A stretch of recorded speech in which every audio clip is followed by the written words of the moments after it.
Lowe's knows that more projects mean more tools. For a limited time, new and existing My Lowe's Rewards credit card members can get 12-month special financing on purchases of $299 or more, in-store and online. Don't wait to get the things you need. Get special financing today.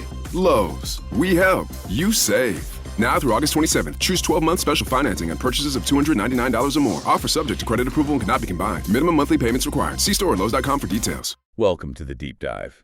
Today we're taking a really close look at the life and the legend of a true titan of American music, Brian Wilson. Yeah, we've just been digging into this pretty comprehensive report that really unpacks his extraordinary journey, from that creative explosion in the 60s through some really profound personal struggles, and then this remarkable comeback. And let's get this out right away because it's important, and it's right there in the source material we looked at.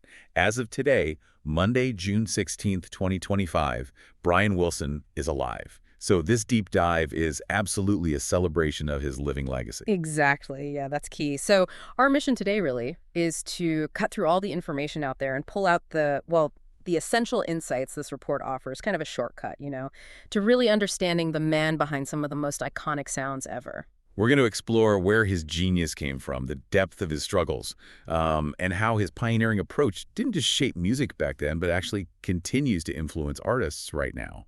And this is where it gets really interesting. Let's go right back to the beginning. Okay. So, Brian Douglas Wilson, born 1942, Inglewood, California. And the report does highlight how his childhood, especially with his father, Murray Wilson, it cast a long shadow. It sounds like a pretty difficult environment. Yeah, complex is maybe the word. Yeah. But even in that, he found this incredible solace, really, in this way to express himself through music. And the source points out, even as a kid, his ear for melody and harmony was just uncanny, obvious. Yeah. He wasn't just learning music, he was teaching it. He was like arranging complex vocal parts for his younger brothers, Dennis and Carl, and his cousin Mike Love, when they were all still super young. And that groundwork, in the family living room, it just blossomed so quickly. The Beach Boys formed in '61. El Jardine joins them. And that initial sound, it was just this perfect, vibrant reflection of Southern California culture. Surf, cars, girls. The whole scene. And Brian was the engine, wasn't he? Yeah. Composing these incredibly infectious songs, often with Mike Love writing lyrics, surfing USA, fun, fun, fun, I get around. They just, boom, blew up. Absolutely. His falsetto, which was so unique, combined with those really signature layered harmonies he'd been working on since he was a kid, it wasn't just popular. It defined an era. It established what the whole world came to know as the California sound. It just felt so effortless, so new. Okay, so let's unpack this pivotal moment, mid-'60s. Because Brian's artistic vision, it just suddenly takes this huge leap, way beyond those, catchy surf tunes. The report really emphasizes this is when he mostly stops touring. Yeah, and that was a massive decision. He was apparently consumed by what other artists, especially the Beatles, were doing in the studio. He was driven, really driven, to push his own art to that same level. He basically became a studio hermit. And that's when the masterpieces started pouring out. I mean, Pet Sounds in '66 is really not an exaggeration, and the report backs this up. To call it one of the most innovative, most influential records ever. Brian wasn't just the songwriter, he was the architect, the songwriter, arranger, and producer. And what really jumps out from the report is just the sheer inventiveness in the studio. He treated the studio like another instrument. It wasn't just guitars and drums anymore. He was bringing in, like you said, bicycle bells, harpsichords. Oh, even dog barks. Dog barks, exactly. And the theremin, of course. It was all about creating this symphonic, textured pop sound that nobody had really heard before. Yeah, this incredibly rich sonic tapestry. And it matched perfectly with those intricate harmonies and lyrics that suddenly became so personal, so inward-looking, often co-written with Tony Asher songs like God Only Knows, Wouldn't It Be Nice, Caroline? No. They had this raw, emotional vulnerability, such a stark contrast to the earlier stuff. And the effect on other musicians was, immediate. Paul McCartney himself, the source, mentions this, called God Only Knows, one of the greatest songs ever written. So Pet Sounds wasn't just an album, it was this major artistic statement, exploring themes way deeper than surf and cars, losing innocence, spiritual yearning, the real messiness of love. And then right after that, later in '66, came Good Vibrations, released as a single. The report calls it his pocket symphony, which feels pretty accurate. Oh, absolutely. And the story behind making it is just fascinating. It was totally unprecedented, took months of recording. hopping between different studios, using up just insane amounts of tape, Yeah. and costing an absolute fortune for just one song back then. The report details how Brian basically pieced it together from dozens of these little musical fragments, things he called feels. It wasn't written in a typical verse-chorus way. It was assembled almost like a collage of sound. And the result was this structure that was so innovative, those incredible, almost ethereal harmonies, and of course that iconic theremin line. It was a global smash hit, a total landmark in psychedelic pop. And it just cemented Brian's reputation as the studio visionary, someone really pushing the edges of what pop music could be. So after the huge success of Good Vibrations, Brian immediately set his sights even higher with Smile. Right. This was meant to be the grand follow-up to Pet Sounds. He famously called it a teenage symphony to God. It was this sprawling, super experimental project designed to completely break musical boundaries. But, as the report lays out, it just didn't happen. It was abandoned in 1967. The sheer weight of expectation, combined with, increasing drug use and these intensifying mental health struggles, which were later diagnosed as schizoaffective disorder. It all just became too much. Yeah, the pressure was immense. And the unfinished album, Smile, it became this almost mythical thing in rock history, a symbol of both the absolute peak of his artistic ambition and, unfortunately, the start of a really, really difficult period for him personally, the Great Lost Album. Thankfully, though, as the source notes, a lot of that amazing material did eventually come out over the years, in bits and pieces. Yeah. And then, in this really powerful moment, Brian himself went back, re-recorded, and finally completed Smiley in 2004. Which was huge. Yeah. It got massive critical acclaim, finally won him a Grammy for it. It felt like, some kind of closure to that whole saga decades later. But those years right after Smile fell apart, they were incredibly tough. He mostly withdrew from public view, was battling severe anxiety, depression, drug dependency. It was a dark time. Yeah, the report touches on how his health really suffered visibly then, and his creative work became much more sporadic. And it mentions the 2014 film Love and Mercy as a sensitive look at these struggles, including that really controversial controlling relationship with his therapist, Eugene Landy. And beyond Brian's own turmoil, the report also gets into the, let's say, complex dynamics within the Beach Boys themselves. It wasn't always smooth sailing. Oh, definitely not. You can't really talk about the Beach Boys without talking about that creative tension, especially between Brian and his cousin, Mike Love. The report kind of positions Love as vital for that early upbeat sound, right? The lyricist, the front man for those big hits. Absolutely. But often clashing with Brian's more experimental avant-garde ideas later on. For sure. Those creative differences, they definitely led to arguments, even legal fights over songwriting credits down the line. But it's also noted in the report that Mike Love has, despite all that, consistently shown respect for Brian's sheer musical genius. And his brothers were just fundamental, weren't they? Each in his own way. Dennis Wilson, the drummer, he was the only actual surfer in the band. He brought that kind of raw, authentic energy. And the report mentions he grew into a really talented songwriter, too, writing soulful stuff like Forever. Yeah, Dennis's life had its own struggles, tragically ending when he drowned in 1983. And then you had Carl Wilson, the youngest brother. He really became this steadying force, especially as Brian pulled back. Carl took lead vocals on some of their most beautiful songs, like God Only Knows, when Brian started to withdraw. He also stepped up with production duties.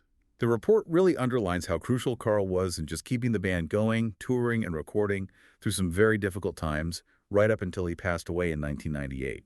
Absolutely vital. And Al Jardine, the rhythm guitarist, he was another constant, provided those steady vocals, sang lead on big hits like Help Me Rhonda, always there. And the source even mentions the John Stamos connection, occasionally performing with the band, popping up in videos. Right. And then there's, well, a darker footnote that the report includes, this sort of tangential connection to Charles Manson. Yeah, that's unsettling. In the late 60s, Dennis Wilson had this brief, incredibly ill-fated friendship with Manson. The report confirms Dennis introduced him to Brian and others in the music scene. Manson apparently even recorded some stuff at Brian's home studio. And it got particularly weird and disturbing later when a Manson song, Cease to Exist, was actually reworked and recorded by the Beach Boys as Never Learn Not to Love. That whole association, especially after the horrific Manson family murders, it just cast this really dark shadow over the band's history. It's such a stark contrast to that sunny image, isn't it? But okay, let's pivot. Because the report also highlights a truly transformative period. Brian's path towards recovery and this vibrant return to music. And this huge shift is really deeply tied to his relationship and then his marriage to Melinda Ledbetter. They got married in '95, and the report really credits her as just this vital force in his life right up until she sadly passed away in early 2024. Yeah, she's widely seen as the person who helped him break free from those controlling situations, like with Dr. Landy, and guided him towards getting the proper medical help he needed for his mental health. And crucially, she encouraged him to get back to music. She was apparently instrumental in getting his solo career going again, getting him back on stage, performing live.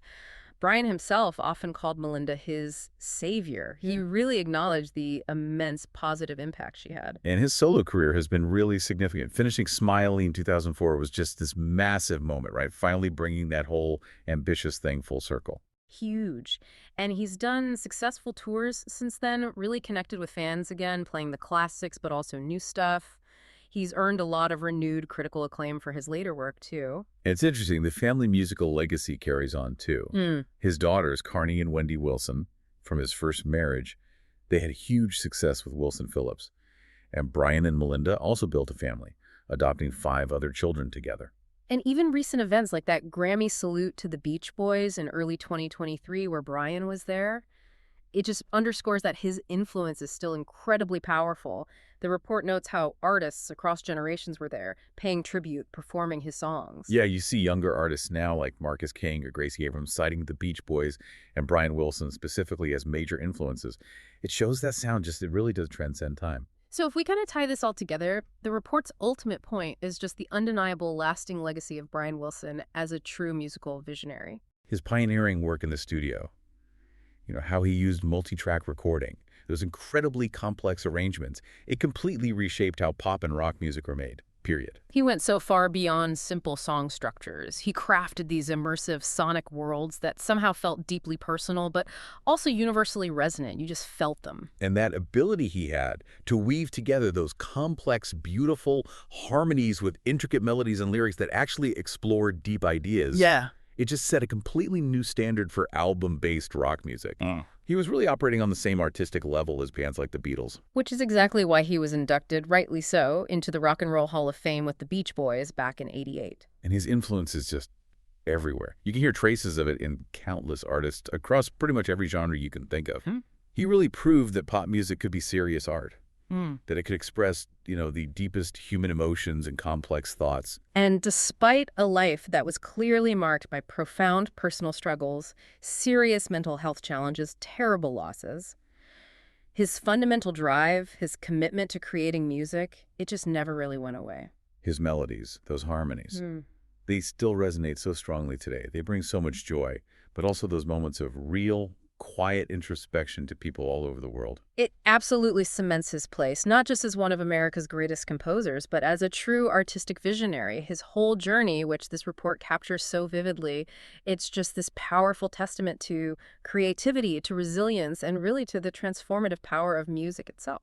So what does this all mean for you listening? We've taken this deep dive into the many, many layers of Brian Wilson's story. From those sunny, almost carefree sounds he created early on, to the symphonic, ambitious masterpieces, right through the depths of his personal struggles, and finally, his remarkable return. Yeah, from teaching harmonies to his brothers in a suburban living room to meticulously building these pocket symphonies piece by piece in the studio, his path was just, unlike anyone else's. And what's so fascinating when you step back and look at the whole picture, which this report helps you do, is that incredible contrast between the often idyllic world you hear in those early Beach Boys songs and the really complex, sometimes incredibly dark realities Brian was facing personally and within the band's history too. Yeah, definitely. And if we connect this to the bigger picture, it sort of raises an interesting question for you to maybe think about next time you listen to his music. How does knowing about the struggles, the effort, the pain that went into making the art, how does that change how you actually hear it? Does knowing about the painstaking assembly of good vibrations, all those little feels, or the torment that ultimately derailed Smile for decades, does that actually deepen your appreciation for the beauty and the complexity that eventually came out of it all? His incredible journey, laid out so clearly here, it really serves as this powerful reminder, doesn't it? That even when facing just immense challenges, creativity and sheer resilience can forge this enduring legacy. One that truly echoes through time, keeping those good vibrations alive.